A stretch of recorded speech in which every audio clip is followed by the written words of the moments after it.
The Quern at the bottom of the sea. Once upon a time, but it was a long, long time ago, there were two brothers, the elder one rich and the younger one poor. Now, one Christmas Eve, the younger one hadn't so much as a crumb in the house to eat, either of meat or bread. So he went to his brother to ask him for something to eat to celebrate Christmas. It was not the first time his selfish elder brother had been forced to help him, and you may well believe he wasn't very glad to see his younger brother's face. But he said, "If you will do what I ask you to do, I'll give you a whole slab of bacon." So the younger brother said he would do anything and was full of thanks. "Well, here is the slab of bacon," said the elder brother, "and now you go straight to perdition." Gracious goodness, thought the younger brother. Perdition is the bad place. That doesn't sound kindly. But what I have promised and given my word to do, I must stick to. So he took the slab of bacon and set off. He walked the whole day, and finally at dusk he came to a place where he saw a very bright yellow light. "Maybe this is the place," thought the man to himself. So he turned aside, and the first thing he saw was an old, old man with a long white beard who stood outside a hut that's like a little cabin, chopping wood for the Christmas fire. "Good evening," said the man with the bacon. "The same to you," said the old man. "And where are you going so late?" "Oh," answered the poor man, "I'm going to the bad place. If I only knew the right way." "Well, you're not far wrong, for this is the way," said the old woodcutter. "When you get inside, the demons will all want to buy your slab of bacon, for good meat is scarce in perdition. But mind you don't sell it unless you get in trade the hand quern which stands behind the door. It looks like a fat little pot with a crank on the side that turns. When you come out, I'll teach you how to handle the quern, for it's good to grind almost anything." So the man with the bacon thanked the other for his good advice and gave a great knock at the door to perdition. When he got in, everything was just as the old man had said. All the demons, great and small, came swarming up to him like ants round an ant-hill, and each tried to outbid the other for the bacon. "Well," said the man, "by rights, my good wife and I ought to have this bacon for our Christmas dinner. But since you have all set your hearts on it, I suppose I must give it up to you. But if I sell it at all, I'll have for it the quern behind the door, yonder, over there." At first the boss demon wouldn't hear of such a bargain, and chafed and haggled with the man, but he stuck to what he said, and at last the demon had to part with his quern. When the man got out into the yard, he asked the old woodcutter how he was to handle the quern, and after he had learned how to use it, he thanked the old man and went off home as fast as he could. But still the clock had struck 12 on Christmas Eve before he reached his own door. "Wherever in the world have you been?" asked his wife. "Here have I sat hour after hour, waiting and watching, without so much as 2 warm sticks to cook the Christmas soup." "Oh," said the man, "I couldn't get back before, for I had to go a long way, first for one thing and then for another. But now you shall see what you shall see." So he put the quern on the table and told it first of all to grind sparkly colored lights, then a tablecloth, then meat, then eggnog to drink, and so on till they had everything that was nice for Christmas dinner. He had only to speak the word, and the quern ground out what he wanted. The wife stood by, blessing her stars, and kept on asking where he had got this wonderful quern, but he wouldn't tell her. "It doesn't matter where I got it from. You see, the quern is a good one, and never quits, and that's enough."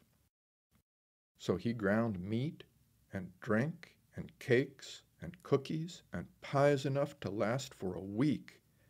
And on the third day he asked all his friends and relatives to his house and gave a great feast. Now when his selfish elder brother saw all that was on the table and all that was behind in the cupboard, he grew quite spiteful and mean and hateful, for he was jealous and couldn't stand for his younger brother to have anything. "It was only on Christmas Eve," the elder brother said to the rest, "that my poor brother was in such need that he came and asked for a morsel of food, and now he gives a feast as if he were a king." And he turned to his brother and said, "But where in the world have you got all this wealth?" "From behind the door," answered the younger brother, for he didn't want to let the cat out of the bag. That is, he didn't want to tell his secret.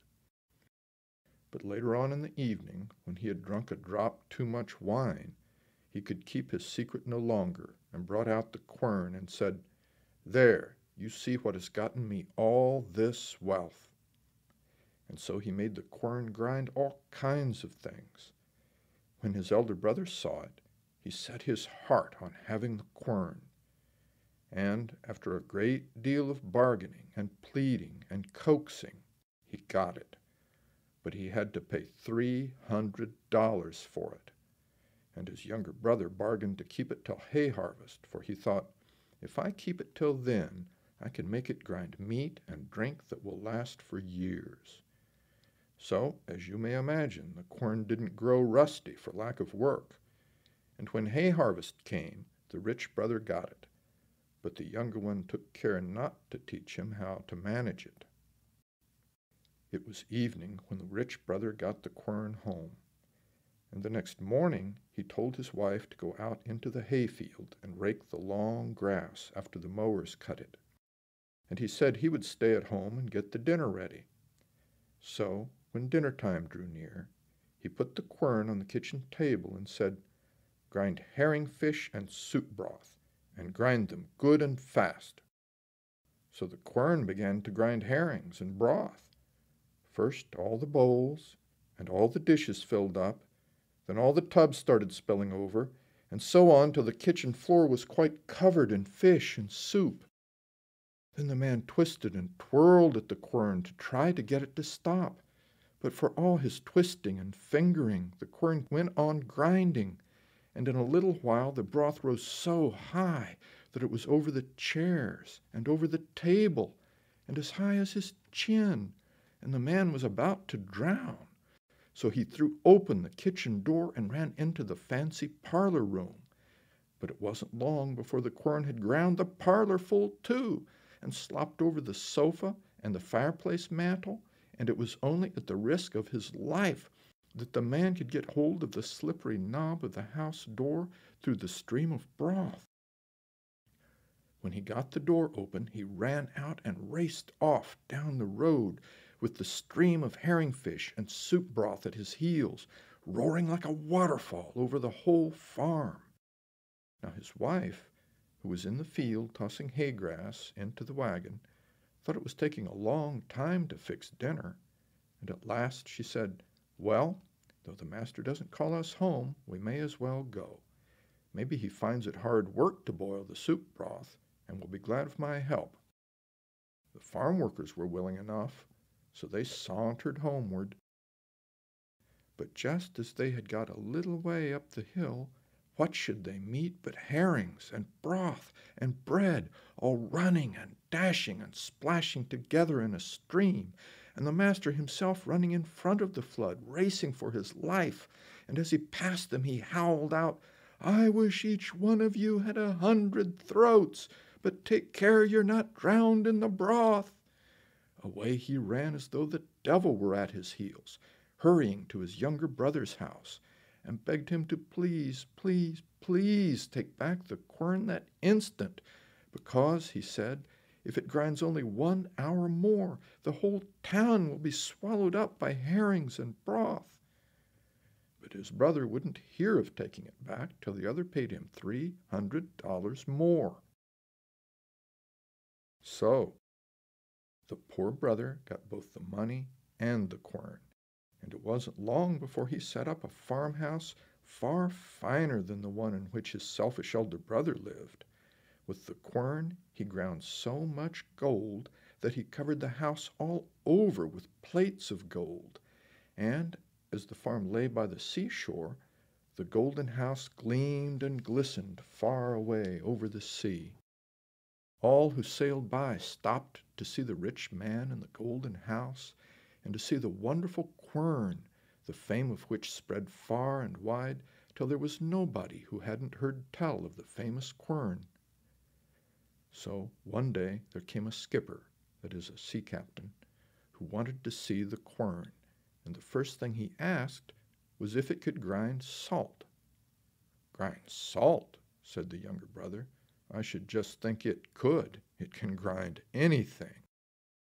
When the skipper heard that, he said he must have the quern, cost what it would, for if he only had it, he thought he could quit making his long voyages across stormy seas to bring back loads of salt. Well, at first the younger brother wouldn't hear of parting with the quern, but the skipper begged and prayed and pleaded so hard that at last the man let him have it. But the skipper had to pay many, many thousands of dollars for it. Now, when the skipper had got the quern strapped behind him like a backpack, he soon made off with it, for he was afraid that the man might change his mind. So the skipper had no time to ask how to operate the quern, but got on board his ship as fast as he could and set sail. When he had sailed a good way off, he brought the quern on deck and said, "Grind salt, and grind both good and fast." Well, the quern began to grind salt so that it poured out like water, and when the skipper had got the ship full, he wished to stop the quern, but whichever way he turned it, and however much he tried, it was no good. The quern kept grinding on, and the heap of salt grew higher and higher and higher, and at last down sank the ship. There lies the quern at the bottom of the sea, and grinds away at this very day, and that's why the sea is salt.